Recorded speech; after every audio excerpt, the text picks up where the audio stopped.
Hello, and welcome back to the Masonic Roundtable, a weekly hangout where Masons from around the world get together to talk about Masonic news and opinions in a friendly and social manner. The thoughts and opinions expressed here are solely the opinions of the participants and do not represent any Grand Lodge statements or positions. Make sure you keep your conversations open for the public and on the level. To interact with us, send questions and comments to our Twitter page at Mason Roundtable or on the Facebook event page.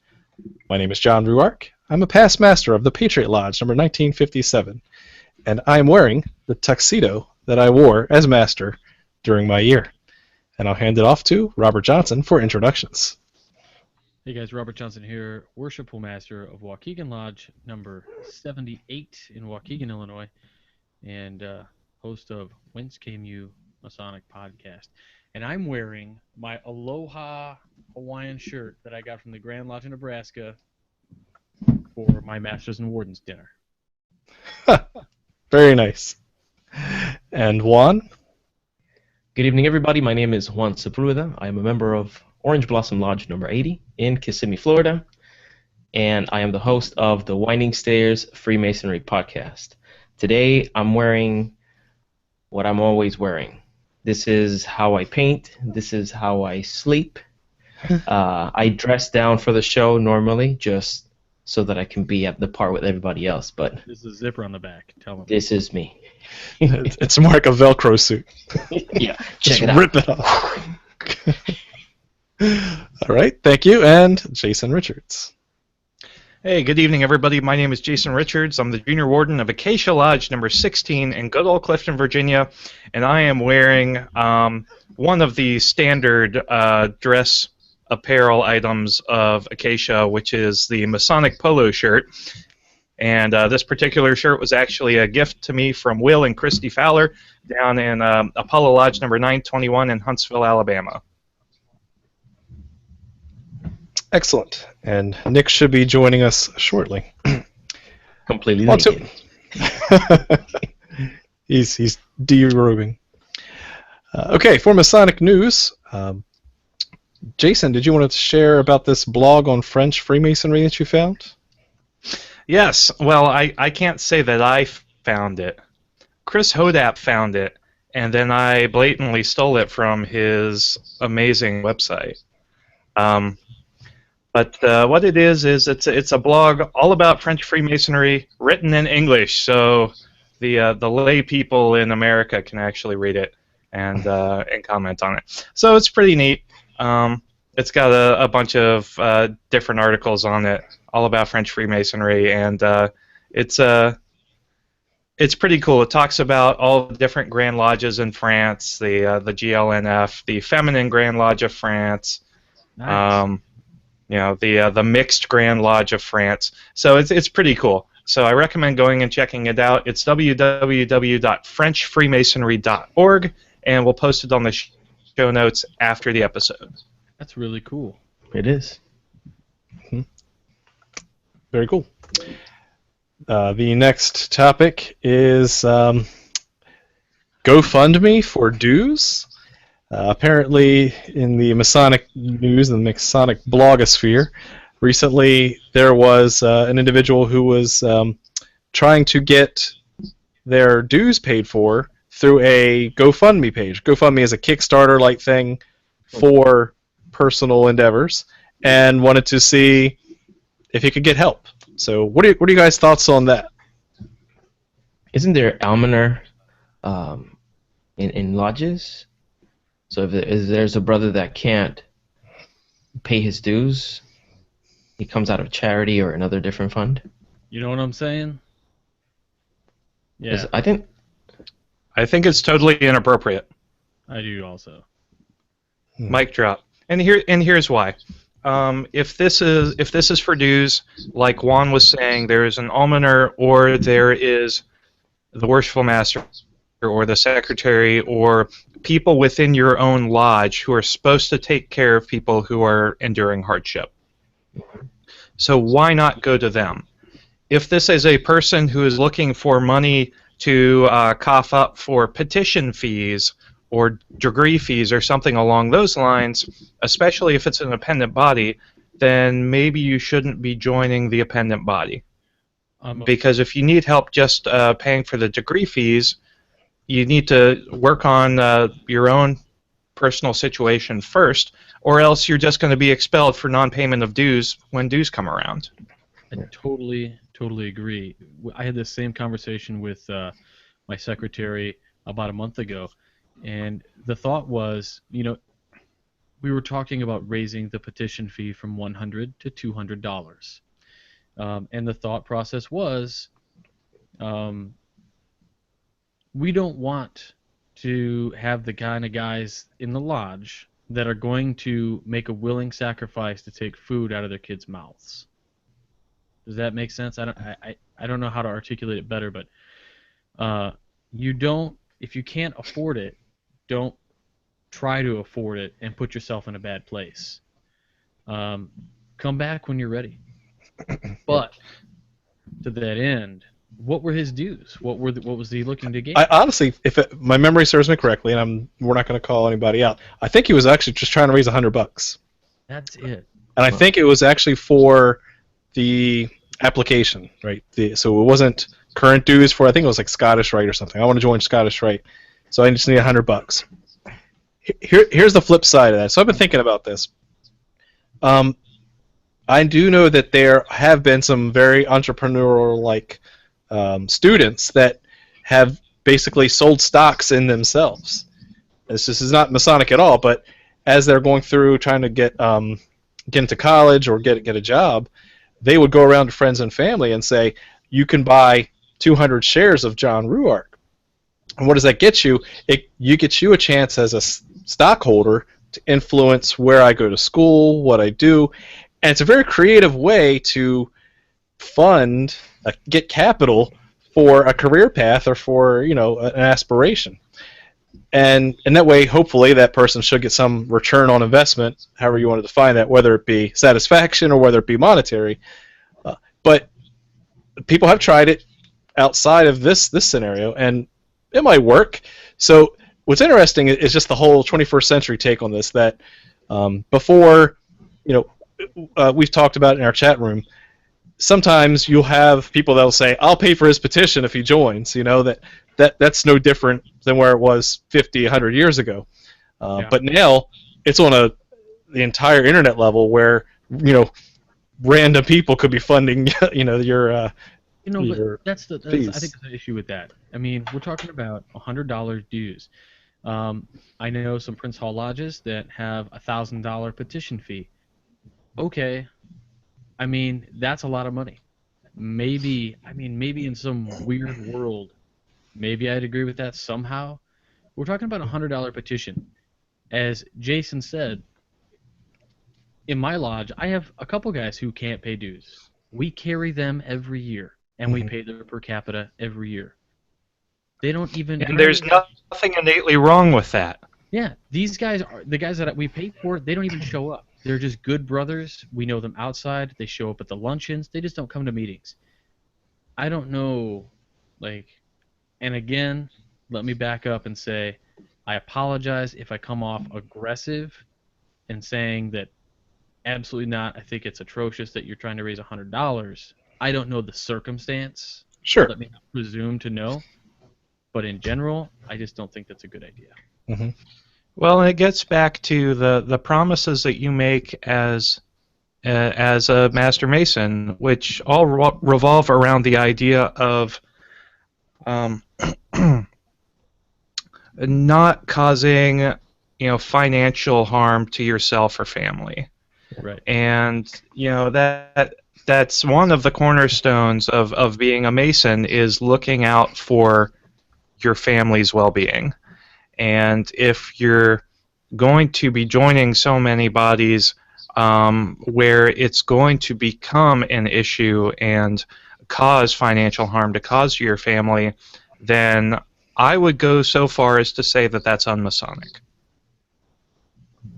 And not trying to be a stick in the mud here, because, again, I don't know the entire issue, but that's just where I see it happening.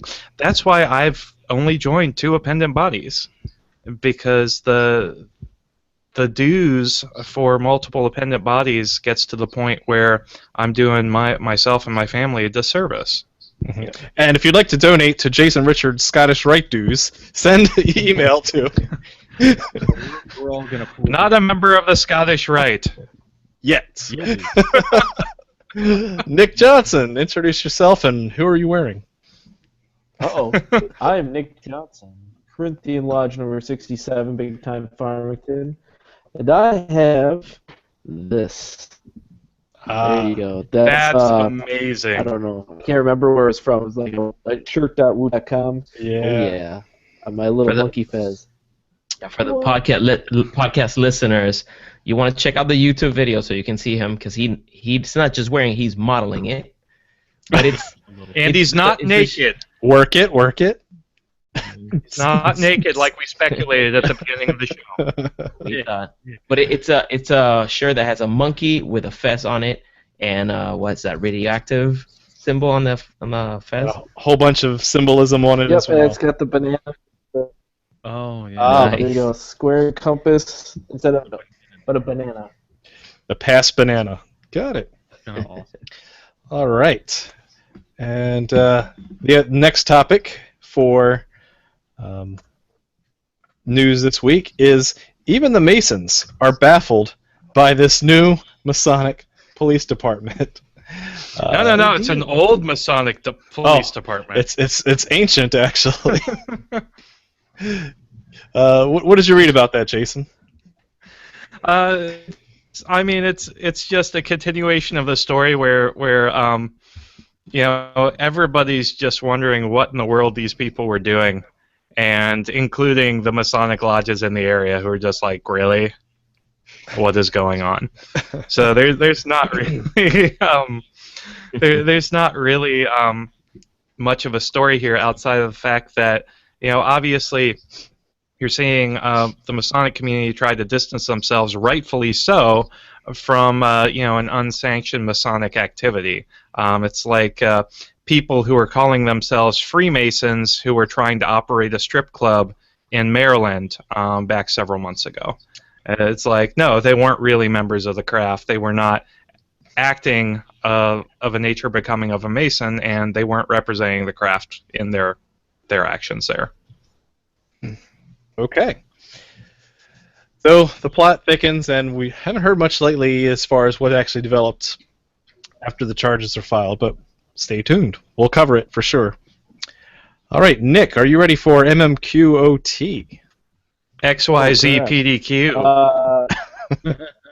Yes, I am. Hold on. Consider We're waiting with bated breath. From Angel somewhere. Oh man, that's the thing though with that Masonic police force. All I could think was Hiram's Angels. That is some funny stuff right there. Oh Hiram. Oh man. I'd watch that. Next up on the Masonic Roundtable, John. It would be pick awesome. up the show. They're dropping like flies. All right, here we go. Oh man, I am way behind. All right, here we go. So the answer for last week, and I know, they were driven insane, and it's because it looked like an easy answer, but it turned out to be a lot harder. But in fact, there are only 2 presidents coronated with the 33rd degree, and that was my boy Truman, and then Gerald Ford. I know a lot of people pointed out that Warren Harding was elected to receive it, but in fact he was never able to receive the honor because his wife's illness prevented him from being able to come in and get it. He was going to go up into, I think, Philadelphia, somewhere in Pennsylvania, never quite got there, and then died in office. So the answer is 2. And those who got it, which were actually questions. It's like one of those SAT questions designed to intentionally trick you. Yeah. Find the best answer. Because I am a jerk. So send all of your hate mail to John Ruar. How do And they so do? let me yell out the names. Justin Miller, Sacramento Lodge number 24. Richard Zarth of Winter Garden Lodge number 165. Chris Pott Lodge number 33. Christian Dubbs of Westchester Lodge number 322. Jonathan Primo of Lincoln Park Ionic Lodge number 539. Simon Dick, who's a petitioner of Joseph Warren Gothic number 934. So, here's another I think I owe him a beer. devilishly hard question. We all do. Yeah, and you actually do. He keeps reminding me for some reason. I have no idea why. Yeah, for those of you on the show, I've never actually Take met care. Nick in person. Me neither. That is true. Or is it? Anyway, Nick and I used to hang out. here we go. So, you guys ready for the next question? Yes. Okay. Man, I got more leg on this thing than a supermodel. But here we go. Ready? Okay, so this is all about Constitution Day in Norway. So here's the question. This famous Freemason was instrumental in the founding of the first Kingdom of Norway. He was also named the first head of state of the newly independent Kingdom of Norway. Name him. And here's Leif the tricky Erikson. part. What Grand Lodge was he a member of, and what was his title? If you wouldn't mind sending your answer to masonicmonday@gmail.com, I hope that's right, and please include your name, your lodge name, and if it has a number, include that too, and also the hashtag #ILoveNick. John, back to you. What a great Along hashtag. with the hashtag, but not in a creepy way, and the hashtag, no, totally creepy. Yeah, I here we go, like that. Oh, that's a heart. Love me. All right. Anyway, just kidding. All right. Great. Thank you very Back much, to you. Nick. I do appreciate your wealth of knowledge and trivia. All right, let's get into the meat and potatoes of this week's topic, which is dress codes. Now, I've been looking forward to this one for a long time because it's controversial. There is no right answer, and it really depends on the Mason. But as you can tell, even tonight, we're wearing different attire, and it really wasn't planned that way, but I'm glad it worked out, of the different dress code that may or may not be in your particular lodge. So which is right? We'll find out tonight as we interview the rest of the guys. Now, one thing that I wanted to kind of open it up is, does your lodge have a dress code either written or implied? Or Yes. Grand Lodge? And let's start with Juan Sepulveda. Yes. In my first comment is that wardrobe is a leadership problem. Dress code is something that it has to be addressed at the leadership level. And in Florida, when you go through the Masonic leadership training, that is one of the topics that is discussed. Because not only do you want to try to set a precedent for what people wear to lodge, but in the event that people drift away from that expected dress code, then you should have alternatives and you should know what to do in that case. And for example, here some lodges in Florida require that the officers during degree work and some meetings wear tuxes. Others, for example, Adiola Lodge, my previous lodge, we used to wear a black bow tie and black slacks and a white coat. So it was very impressive to see all the officers dressed up in that manner. And for the people that attend, then all you have to do is look around and you see what what predominates, a button-down shirt and that kind of thing. Okay. And there's one thing that really stuck out for me is that under no circumstance, and this is pretty much at the state level, under no circumstances a brother should come into lodge wearing T-shirts, flip-flops, open-toe sandals, or shorts. That's a no-no. So that's written down in the Grand Lodge laws. It's written down somewhere here, but I can't tell you exactly where it is. Very cool. All right, Robert Johnson, how about in your lodge or Grand Lodge? All right, sure. Well, as you know, Illinois is a very interesting state in the Union. Most of the state's capital comes from the northern area, and the southern and middle parts of the state are very much your farm communities. Grand Lodge is an interesting place to be. When I stay at the hotel, I am in a three-piece suit, I have a bow tie on. I'm looking all right. I'm looking. Jason's giving me thumbs up. Bow ties, and I share the elevator with two other Masons who are going to Grand Lodge sessions who are wearing Masonic T-shirts with overalls, and that we have a huge divide that way. So there is no real dress code set forth by the Grand Lodge per se, but I will say this. At degree work, I have never been to degree work in Illinois where the participants in the degree and the officers were not professionally dressed. So either at least a dark suit or pants, turtleneck, and a overcoat maybe. That's about the lowest I've ever seen anybody dress for a degree. Waukegan Lodge, my lodge, we are known as a tuxedo lodge. We do tuxedos for degree work, white gloves. At our stated meetings, we're dark suits and white gloves.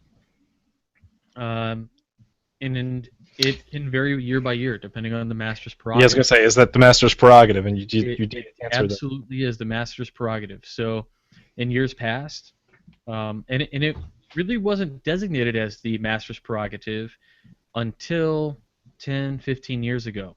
Up until that point, nobody questioned the status quo. It was what it is, tuxedos all the time. A few years back, we did jeans and polos. I was not a huge fan of that. My own personal feeling is I do enjoy, well, I'm not going to say I enjoy. I will say I feel it appropriate at stated meetings for suits, dark suits, and I think in the summertime that can change up a little bit. You want a gray light suit, whatever you want. But for degree work, I am a strict observer of the tuxedo and white gloves. Does it have to be tails? I don't know. This isn't Pennsylvania where they look amazing all the time. He's talking about you, Paul. Yes. So I'm actually going to jump off of that because we've had both Scott Sherman in Massachusetts as well as Paul Chamberlain in Pennsylvania confirm that they have Grand Lodge statements that says this is your dress code. There's no ifs, ands, or buts about it. Uniformity is a good thing in that sense where it makes that whole discussion off the table, right? Whether you agree with it or not, it is. So it makes dress for Lodge that much of an easier decision and hopefully presents some uniformity in the Lodge and the attire and the discussion. Go ahead, Robert. To add that, I would almost prefer a Grand Lodge statement to the effect. But Illinois is very open as far as we are very, I guess you would call that on the level to the max. we are flatter level than everybody else. Yeah. Maybe. And Nick just ran in terror, so hopefully he'll be joining us again. But in Virginia, Well, we do have a brief paragraph about attire mentioned in our Grand Lodge. Uh, to wit, it says something along the lines of that your dress should be clean and shoot, I forgot the other term. It was one of the comments on our Facebook page too. But clean and decent. That's what it is. So no short shorts or anything like that. But that's about where the Grand Lodge sets those limitations. Clean and decent. And of course, those are absolutely left up for interpretation. So now that we've talked about our experiences with our own personal lodges and our Grand Lodges, the next question is, I haven't should talked there about be? my own lodge. We've talked about Virginia, which Acacia falls under Virginia, but how does Acacia do their things? Well, no, I think we need to give a distinction between Acacia and Patriot, because they are two very different lodges with very different atmospheres and But they're in the same expectations to dress. Well, maybe the district should have been split. But that aside, Nice and Love riff. Booyah. Jason Richards, formerly a Mason, now expelled. No, it's interesting because Acacia caters to a very rural community, and Patriot is an academic lodge which is more interested in scholarship. So you would expect to see a lot of bow ties and jackets with patches on the elbows coming to Patriot Lodge, but at least in John Ruark's year they wore tuxedos. Now it's mostly just full suit for everything. But in Acacia, for degree work we wear a suit, and for stated meetings, you can wear a suit without a tie. You can just wear shirt and tie and pants, of course. But I've seen brethren come in polo shirts and nice jeans, and I personally don't have a problem with that because a lot of that has to do with the atmosphere. Mhm. So, and it's up to the master's prerogative, and I will probably keep that going in my year, just because I want brethren to be comfortable so that they actually show up. We'll hold that thought, because my next question is, should there be a dress code either at each individual lodge level and or at the Grand Lodge level? And Juan, I'll let you provide your thoughts first. I think more guidelines are appropriate in this case. I'm more of a federalist. Yeah. Don't overpower it. Don't tread on me. Yeah, don't tread on me, because and partly is because you will have differences, just like Jason pointed out. Even two lodges within the same district, they have a very slightly different I don't know, what did you say, a feeling? You said like an ambience, or Atmosphere. You used a different atmosphere. There you go. Yeah, they have a different atmosphere, and it might be appropriate for some to just have a nice polo shirt with some good slacks, and for others having a complete decked out tuxedo might be better. My predilection would be that you dress as best as you can to go to the meetings.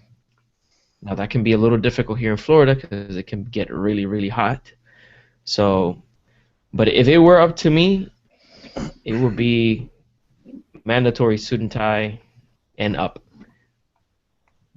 Why is that? See, I think the wardrobe should reflect the respect you have for the organization and your brothers, and that doesn't mean that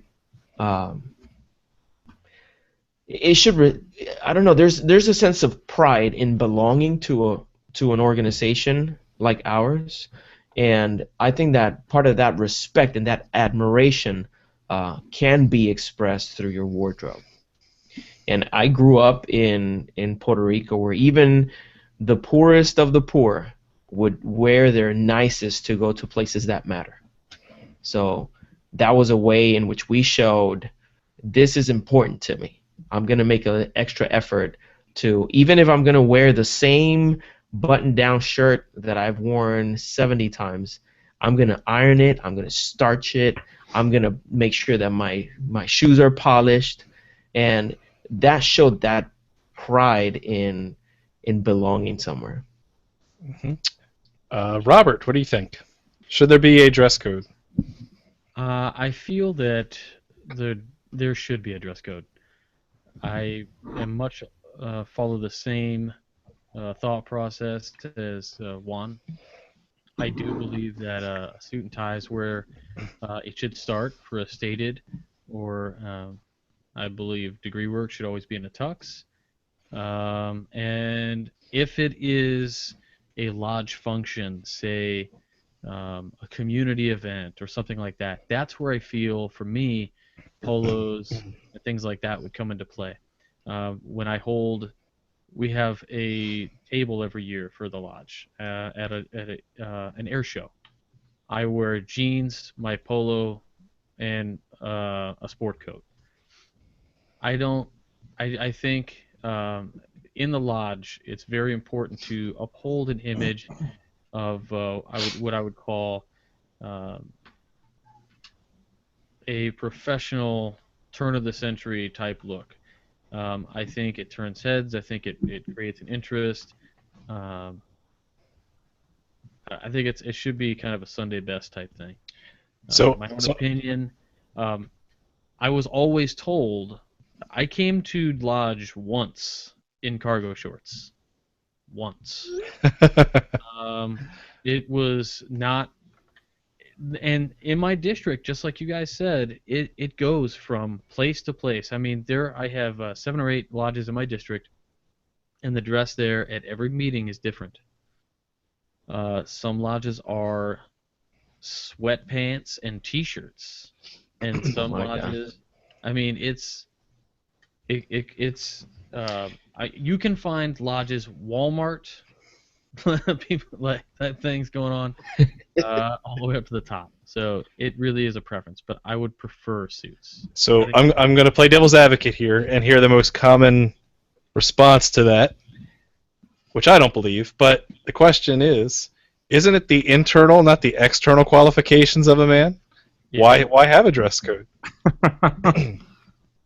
Well, that's a great question, and I'm going to give my 2 cents right away. And that is, for the brothers, that's true, but you have an image to uphold for the public. And that's the only comment I'm going to have about it. Very nice. Public isn't in on your stated meetings. But they see us come out of the building. I have been in a lodge where I look at the brother, how he's dressed, and not just what he's wearing, but how he's wearing it. It can be uncomfortable to see, someone that is not taking any kind of pride in showing up. It's almost like it screams, "I don't care," and that I find that distasteful. And you don't have to wear a suit and tie to show that you have respect for your brothers and for the lodge. Mm-hmm. You can even go to the Salvation Army and get a 25-cent button-down shirt and wear it with pride, and it's gonna look good. Yeah. Mm-hmm. Jason, what are your thoughts? Yeah, let Jason go. My thoughts on. Yeah, I'm gonna drop the L word here. Oh. Being a libertarian. Oh. Being a libertarian here. I am happy to let the Grand Lodge jurisdiction handle the higher governance issues like landmarks and recognition and things of that nature, and leave the day-to-day runnings of the individual lodges to the care of the worshipful masters, who are supposed to rule and govern their lodges on behalf of the Grand Lodge. So I think it just makes absolute sense to have it be the master's prerogative, because he is the Grand Lodge representative in that particular lodge. Each has a different atmosphere. Each lodge is unique, and I understand the idea of looking at a brother who is not taking pride in his appearance and being like, dude, what's going on? I also understand looking around in a lodge full of brethren in khakis and button-ups and seeing the one brother who dressed in a tuxedo and being like, "You are not from around here, are you?" So for me, you need to. I like having a more relaxed dress code that's still respectful because it connotates the fact that you're among friends and people who love you no matter what. Yes, we should be respectful of who we are as Masons and how we present ourselves. Yes, we shouldn't come in wearing just ratty old crap that looks terrible. But yes, we are among friends and brethren, and we don't need to stuff ourselves into tuxedos to prove that. Mm-hmm. That said, I have a tuxedo, and I love wearing a tuxedo to Masonic functions. I think it's a lot of fun, but just because it works for me doesn't mean it works for all of my brethren. Mm-hmm. I will agree with you on your points there.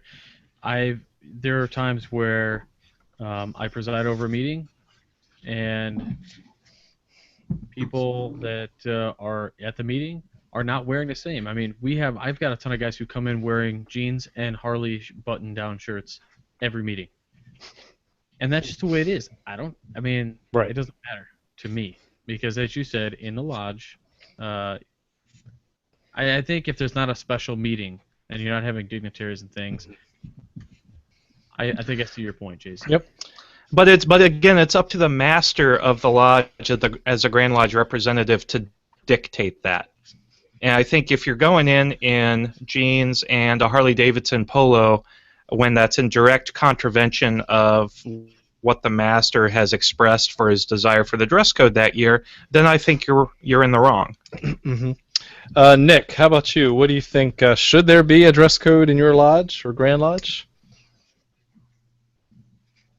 I'm going to agree with Jason on this one because, boom, L, baby, libertarian, live it. But no, seriously, for me, it's one of those that I don't know. I don't like when Grand Lodges make edicts or directives because usually most of the time, I know I'm already feeling the darts aimed towards me, but most of the time they're just like hammers looking for nails to pound in, and sometimes they'll find the nails. And so, yeah, it's like, I don't know. Frankly, different lodges are in different places. If you're in, like, D.C., everybody's going to be wearing a tuxedo. But, if you're in, I don't know, some rural location, which I'm in for my state, it's not so much that people are wearing, cut-off jeans and things like that, but a lot of them are, they just literally got off of their 12-hour shift over at the mechanics, where they're a mechanic working on heavy machinery. And yeah, I know. Oh, you could bring your suit to whatever lodge, blah blah blah. You know how disgusting it feels to have that on after you've been working on. No, I'm sorry. That's a terrible, terrible thing to say. That's just stupid. It's stupid. Anyway, so yeah, I'm going to say no dress codes except those coming from the master's prerogative. And then they can go away, and then the next guy can come in, and democracy can reign. Local level. Nice. So, you know what happened when the masses all voted. All right, so now that leads to my thing. Hold on for 1 second. I got to go pull up the soapbox over here, because I'm going to stand on this thing. We have to provide a little bit of controversy, and I'll be it tonight. I do agree with Jason's point of, again, probably at the Grand Lodge. End of discussion. Oh, We're no. done. Thanks. Good night, guys. But wait, there's more. Yeah, it should be definitely handled at the local lodge level. We have a local lodge here that in this general area that meets at the George Washington Masonic Memorial, specifically the Alexandria Washington Lodge number 22, and they take pride. You can go right to their website, and it says, we hold ourselves to a higher standard. We do strongly recommend and that members and those present wear at least a suit and tie. They've also turned people away. We'll save that discussion for another time. But box. They definitely set the bar, right? They definitely set the bar, right? So good on them that they have the prerogative to do that at their local lodge level. Here's my point, though. If we're a fraternity that takes good men and makes them better men, that should be in everything we do, right? We did talk about the internal versus external qualifications. If you go back and look at Mackey's writings on what are the internal, what are the external qualifications, even the external qualifications were on how the person handled themselves outside in public when they talked about politics and morality and reason and those kind of things, not on what they were wearing. So if we take pride in our fraternity that we are above the societal norms, then we also need to show that externally as well. So kind of to Robert's point that we are representing the fraternity at all times, but specifically even on lodge nights. And so, if we're going to rise above the standard and be above the social norm, then you should at least dress better than you normally do for your social norm, your occupation, your vocation, right? So if your job is wearing jeans, maybe you should wear either a nicer pair of jeans or higher, right? And so you should set that bar according to your social area, right? Acid washed, right? And we're going to go back to the 80s on that one. Here's another idea that I'm thinking of is if we don't hold a standard of dress code, let's just say, why do we have a standard for ritual, right? A lot of our ritual is ancient. It has a slippery slope logic. Oh, here we go. Your logical fallacy is slippery slope. And my poor straw man is that if we hold ritual in high regards and that it takes effort to master the ritual, why can't it also apply to the effort applied to the individual in holding themselves up to better attire, better appearance, better character, right? But it should be individualized. I think, for me personally, I would want to wear, maybe not a tuxedo all the time, but definitely, I would, I'm never going to say never, because those are absolutes, but I would not feel comfortable going to lodge in a polo. And that's just me, right? So I would want to make sure that if I didn't have a suit and tie, I probably would opt not to go to lodge because I'm not putting myself in that frame of mind, right? The clothes make the man.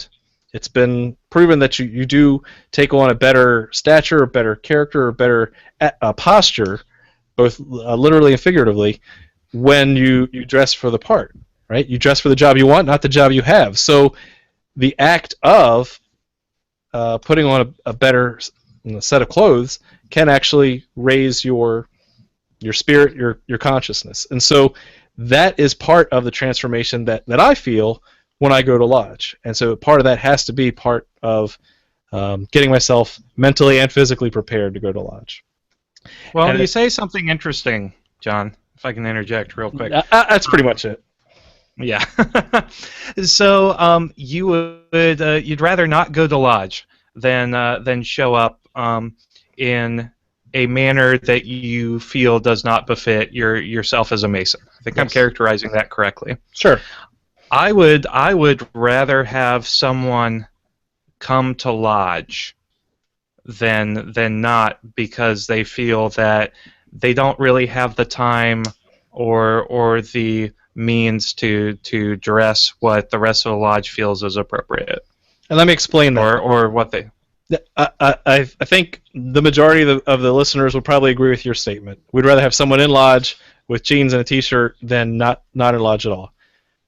For me personally, it's just my own personal opinion, putting on a tie, putting myself in a dress better than I normally wear, even at work, it puts me in the right frame of mind. It's like wearing your Sunday best, right? We haven't even talked about that topic yet.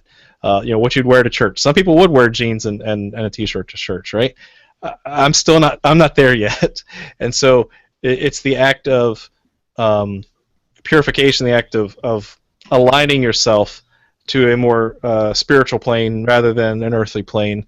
And I personally wouldn't feel mentally prepared for the education I would receive that night. That's just my own my own beef. Let me ask you guys a question. You guys said two things. John did, anyway. He said acting a part and the part. You guys seen the History Channel? Okay, you see a candidate in the History Channel. He's wearing something in every one of these things. What's he wearing? Not a tuxedo. Not a tuxedo, but he's wearing the same thing every time in these rituals. There's a ritual, is a skit or a play. We have a part to wear. This is your wardrobe. This is the wardrobe for the play that we're doing. I kind of look at it that way. And that is on purpose, right? And because that sets up certain, without giving certain connotations away, go join a lodge if you want to find out what that is. That's done deliberately to impress a certain thing. And I'll relate it to kind of like how when you go to boot camp, you have to be broken down so they can build you back up again, right? And I think that's for a very similar reason. If you want to learn more, go read some books from like Robert Hurd on the initiatic experience. Mm-hmm. And I just wanted to say, full disclosure, I dress for lodge a lot better than I dress even for work in church. I wear a suit pretty much every time. Confirmed. That's how I see myself fitting into the lodge experience. My beef comes with dictating it to others. Alrighty. On that note, let's go see what's going on in the social world, because there's been lots of good opinions on our Facebook page. Jason? So yeah, let's start with let's start with David Weatherby on Twitter, who's been live tweeting our show, which is awesome. Past Master from Shiloh Lodge number 307, with our discussion on dues and GoFundMe Kickstarter campaigns. He says, I agree. Pay your dues, and if you're destitute, brothers will step in. If you're not destitute, it's your obligation to pay up. So he also said, I disagree with Juan. Jason for president, Nick for vice president. So we have it there first. I'm as crazy as Biden, so move. That is true. Own lodge. And Joe Vanderstelt, who's one of our faithful listeners, shared something from theartofmanliness.com, which is an amazing website if you haven't been. Your personal appearance, the importance of being a sharp-dressed man, and we'll put that up in the show notes. Scott Sherman said, of course I should point out there are exceptions to the dress code in Massachusetts. At the academic lodges, Boston University, Harvard, and MIT, we all wear suits with academic robes, particular to the school with which we are associated. In Major General Henry Knox Lodge, a military lodge, military uniforms may be worn. In the Scouters Lodge, for Eagle Scouts who are Masons, they wear scouting uniforms. But for most of our 231 lodges, the dress code is codified. What do you think about affinity lodges having their own dress? All right, so I just want to say one thing. One thing that is in the Grand Lodge of Illinois bylaws, it does say that no meeting can be held in any type of, I guess you would call it affinity wear. It says, pardon me, I'm pulling it up. Right. 228. Wait for it. Lodges shall not appoint certain knights, naming them special knights for any particular profession, trade, or organization, and no degree shall be conferred in the uniform or dress of any such organization or trade. I thought that was kind of just a quick, interesting point to the affinity.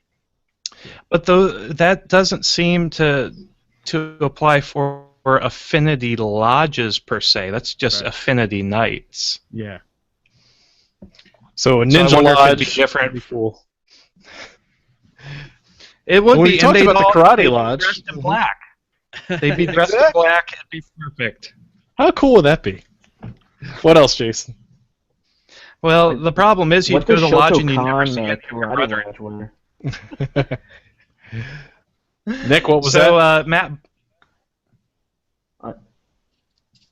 Okay, moving on. So Matt Bott says they've got dress dictated in their constitution. He's, of course, Virginia Prince Hall, and I believe their dress is dictated black and whites, tuxedos and white shirts. Colonial Lodge is interesting because they do tuxedos with white cloth bow ties for all the officers. I've always thought that's pretty cool. Very cool. So let's see, what else? Donnie Dillon gave us a Shakespeare quote saying, "For the apparel oft proclaims the man." And he said his lodge is pretty laid back about attire. Some show up in jeans, most in a jacket and tie or suit. I'd love to see officers in tuxes, but the only time that happens is for installations or other special occasions. While I would never look down on a brother who shows up in jeans, I do think that dressing up adds to the gravitas and decorum of the lodge. Agreed. That's a big I word think it's there. a good point. Yeah, I agree with him. Here's something I'd like.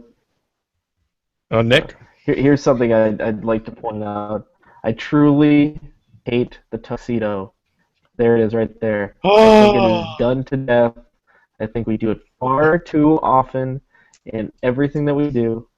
I think there are so many better-looking suits that are not tuxedos that we could be wearing, and oftentimes they're purchased off the rack and not tailored. Therefore, they usually look uber baggy and just kind of saggy. So we should just drop it if we're not going to use it right. Get a nice tailored suit, whatever you can find. It doesn't need to be a tuxedo. I think that's just insane that like every single function I'll ever go to, whatever dinner thing or whatever it is, it's always wear a tuxedo. Do I have to wear my tuxedo again? I mean, Not I for own KT. a bunch of suits. Yeah, says the guy with a monkey on his shirt. Yeah, exactly. Juan, what are your thoughts? But I just think it's done to death. There's so many other nicer looking formal apparel that doesn't have to be tuxedo. Juan, you were going to say over. something? Okay, well, I have gone to lodge wearing a polo shirt. I mean, don't get me wrong. This has happened before. And I shared an anecdote with you guys last week that one day I was here, and it was out of laziness because I could have dressed better. I didn't feel like dressing up, so I said, you know what, I'm just going to wear my polo shirt and my jeans, and I just went to the lodge. And then I look around, and I start seeing some higher-up officials walking around the lodge. And I had not realized it was the official visit of the District Deputy Grand Master and his posse. And I felt embarrassed because I could have looked better, and I wasn't looking well enough for such an occasion. Now, sometimes when I hear this whole thing, oh, you should look at the inside of a man and not the external. You know, to be very honest with you, many times that comes across to me as an excuse. That comes across as just, oh, you know what? Well, this is what I want to do, and here's my excuse. Next time you think that way, look carefully. Could you dress better? Would you feel better or appropriate to the place where you're going? You know, do you think you could wear something nicer? And if it's a matter of laziness, then you're in the wrong. But if it's a matter that you don't have it, then I understand it. So. Well, here's another point we should talk about. I know it's getting late, but David Weatherby said, okay, so how do you guys feel about brethren who are deemed not dressed up to code being barred from attending lodge? That's wrong. That's wrong. They shouldn't be kicked out because they're dressing less. You know, one suggestion is that they have maybe a sports jacket. You know, it's amazing the difference that you can make on a wardrobe if you just put a sports jacket on. And perhaps and I've mentioned this before in other episodes, that in Puerto Rico, in the Grand Lodge, the Grand Lodge has many different lodges that come and meet there.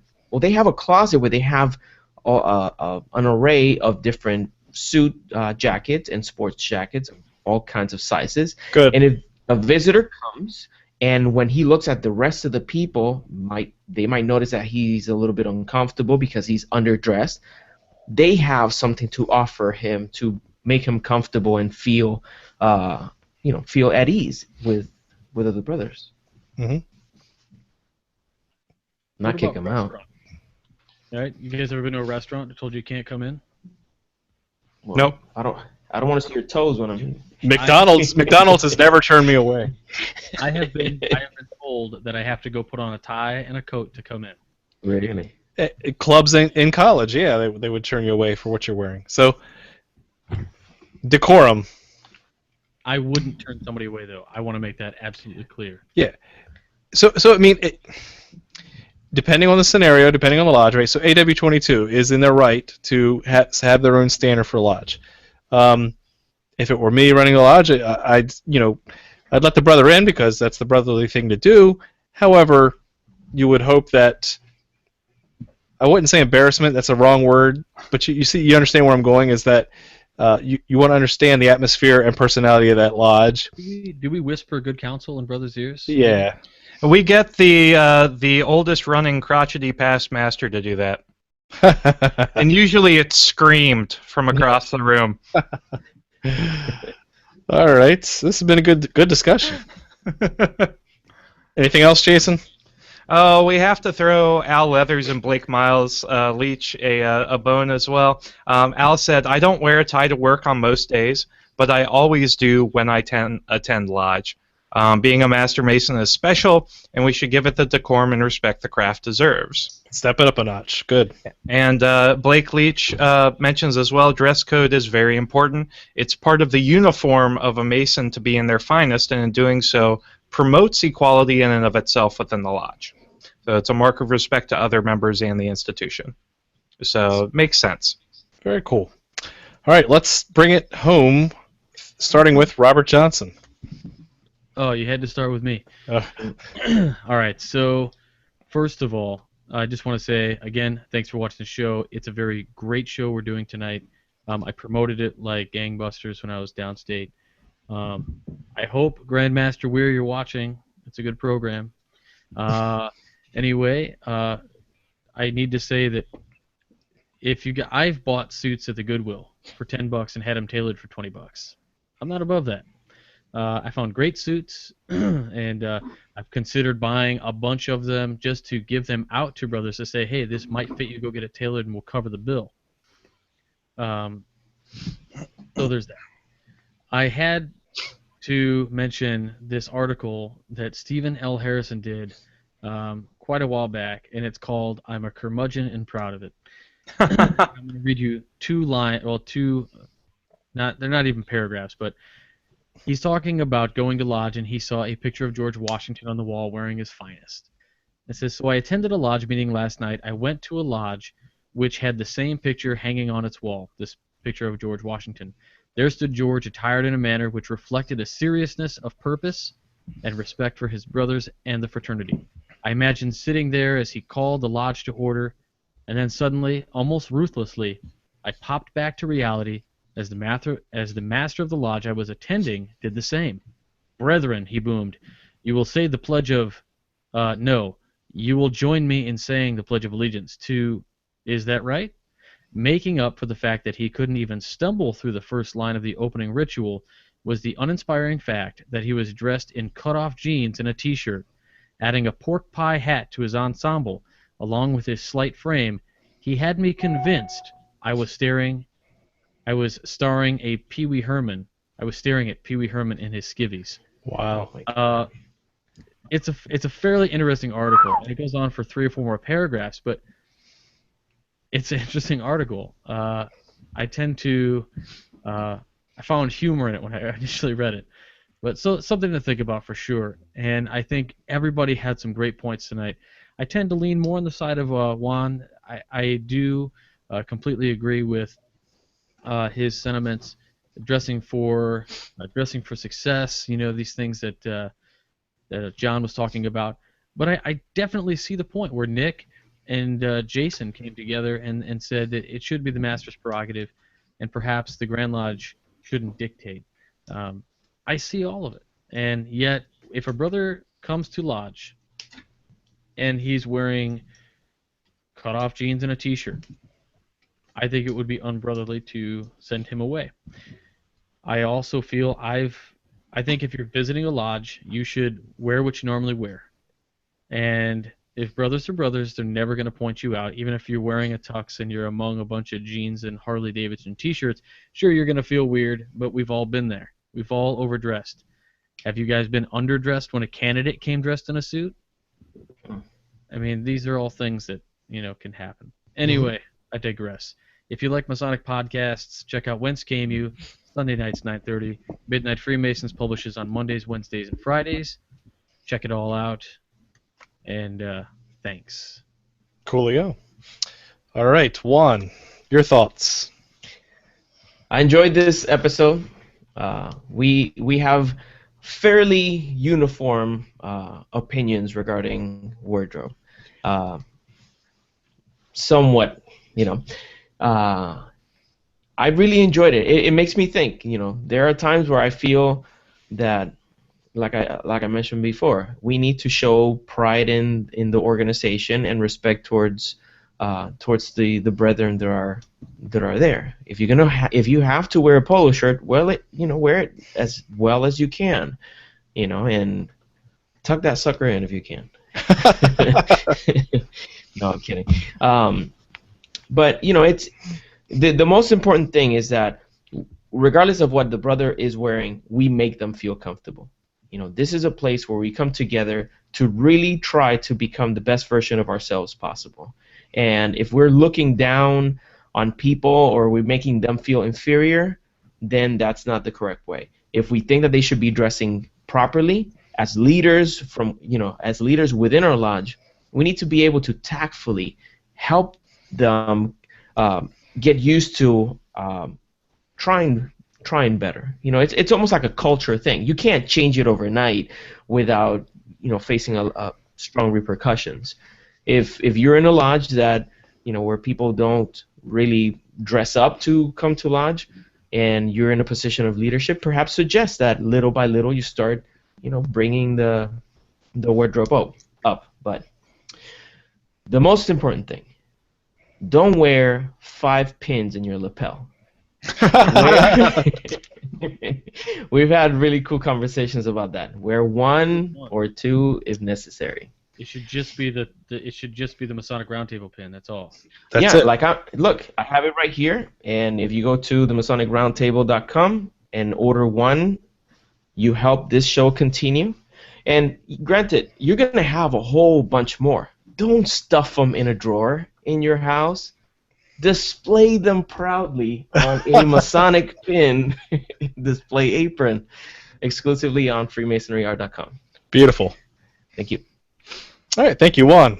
And you have a new episode of your podcast out as well, correct? Yes. If you go to thewindingstairs.com, episode 31, you wanna hear that one. It's about measuring your progress. I look forward to it. All right, thank you. Jason. Sure you want me to talk, John? I can cut you off at any time. It's great. That's fair, yes. Yeah, as moderator, you have the power of the buttons. So, dress code. I've had some comments saying dress code is overrated. Is it really worth all of the time and energy that we spend talking about it and arguing about it? I think it is, because I think it's important to who we are as the outward face of the fraternity. Now, yes, the fraternity is arguably not for the outside world. We've talked about is Masonry a charity organization? Depending on your version of or definition of charity, as is a sticking point with John. Masonry is an organization to take good men and make them better. It is innately an inward-facing organization, but that the fruits of that inward-facing naturally extend out to the community, because better men help those around them, and that extends the community.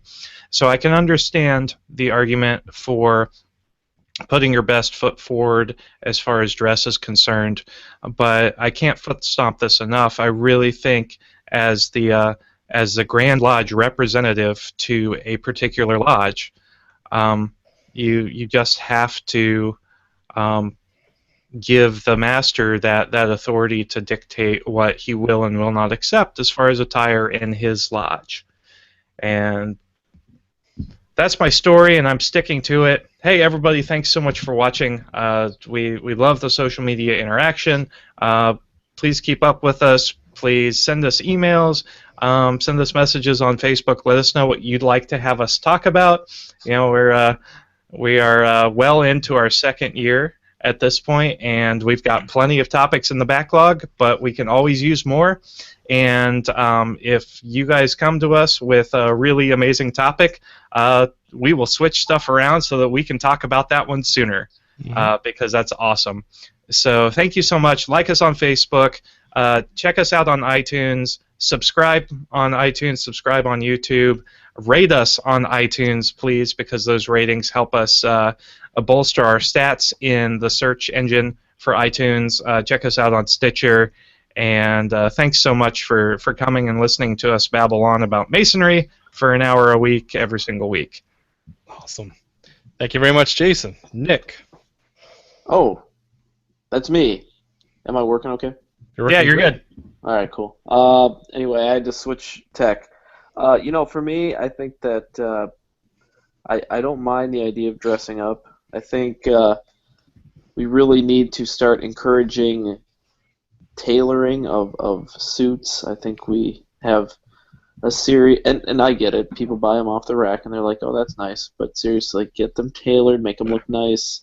If you're already spending the $150 or whatever it was, or you know, buy one get one free $200 thing at KG or whatever, just spend the extra whatever it is, $30, $50 to get them looking nice. You know, I don't know. I think that we sometimes get a little bit too obsessed with what everybody looks like. I think it almost comes off as this superficial, you know, mumbo jumbo of, you know, trying to make everybody feel better or specialer or more coolio than everybody else.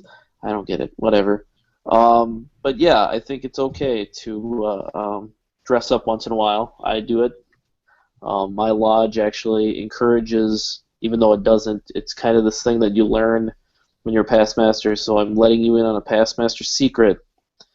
Wear wear a coat and a tie. Almost all of us past masters wear one. So there you go.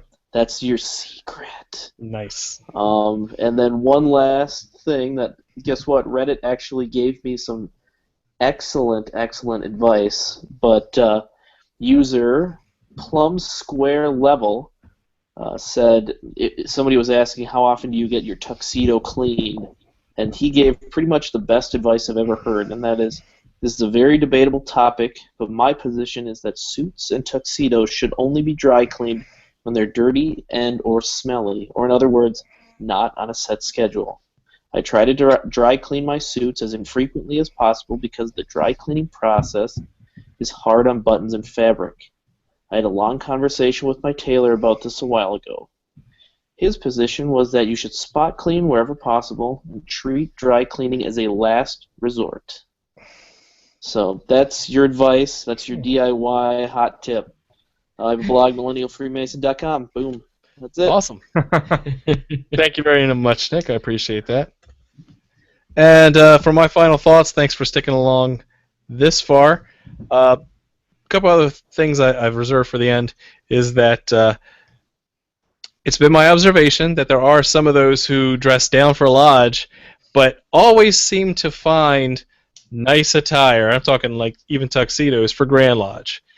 And I find that a little hypocritical in the sense of if it's a dignitary, meaning just, again, we're all brothers, right? We're all on a level, but if it's in the presence of a grandmaster or whatever, they seem to automatically come up with their nice coat and tie or their nice tuxedo. And so it sends a mixed message to me of why is that appropriate there but not in other situations. The other thing I'll also add is go back and look at 19th century masonry. Look at photos of masonry in the past.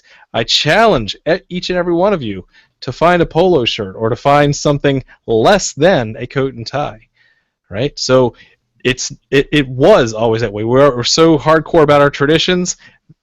Proper attire was a tradition, and so what have we evolved into, right? It's just food for thought. And then finally, if you want some more insights on at least a traditional observance point of view, definitely check out Observing the Craft, written by Andrew Hammer, who has a whole section dedicated to dress. And so he talks about many of the things we talked about tonight. With that, that's all I have. Thank you very much for watching, and keep searching for more light. Have a good one.